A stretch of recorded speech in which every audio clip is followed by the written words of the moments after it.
అపొస్తలుల కార్యములు 14వ అధ్యాయం 9వ వచనం. అతడు పౌలు మాట్లాడుట వినెను.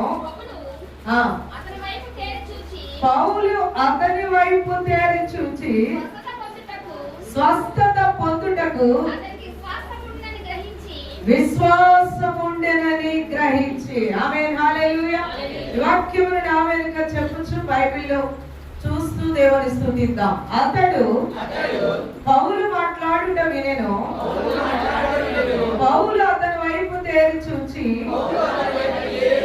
స్వస్థత పొందుటకు అతనికి విశ్వాసం ఉండెనని గ్రహించెను. స్వస్థత పొందుటకు అతనికి విశ్వాసం ఉండెనని గ్రహించెను. స్వస్థత పొందుటకు అతనికి విశ్వాసం ఉన్నదని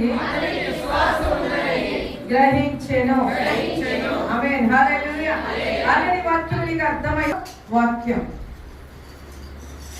సేవకునికి దేవుడిచ్చిన కృపను బట్టి, అధికారాన్ని బట్టి 3 ఆరాధనలు, 4 ఆరాధనలు, లేదా 6 ఆరాధనలు, లేదా ఒకే ఆరాధన ఈ విధంగా జరుగుతూ ఉంటుంది. ఆదివారం దినమున మనమందరం కూడా మందిరాన్ని దేని కొరకు వస్తాం? వినడానికి వస్తాం. దేని కొరకు వస్తాం? చెప్పాలి. ఏమి వినడానికి? దేవుని గురించిన మాటలు వినడానికి. అనేకమైన మాటలు రోజు వింటున్నాం. అనేకమైన పరిస్థితులు లోకంలో జరుగుతుంటే అక్కడ మాటలు ఇక్కడ, ఇక్కడ మాటలు అక్కడ, వాళ్ళు ఇలాగ వాళ్ళు అలాగని మన యొక్క చెవులలో నుండి మన హృదయాలలోనికి వెళ్ళి కలవర పెడుతూ ఉంటాయి.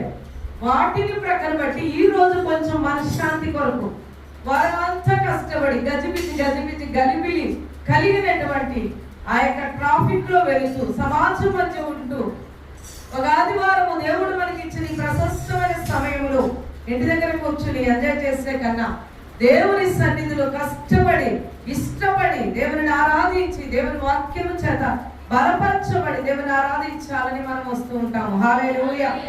అలాంటి సమాజంలో అపొస్తలుడైన పౌలు తన ఆశ, తన కోరిక, తన ఉద్దేశం, తనకున్నటువంటి పరిస్థితులని కూడా దేవుని వాక్యమును బోధించుటలో, అనేక మందిని ప్రభు మార్గంలో నడిపించుటలో ఇష్టపడిన వ్యక్తులలో మొదటిగా మనం చూస్తే అపొస్తలుడైన పౌలు. హల్లెలూయా.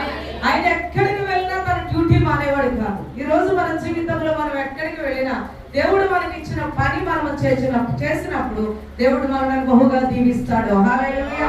ఈ యొక్క పునరుత్థాన దినమనే మధ్యాహ్న సమయంలో దేవుడు మనతో మాట్లాడించినటువంటి మాట, అపొస్తలుడైన పౌలు లేచి నిలబడి లేఖనములో నుండి దేవుడు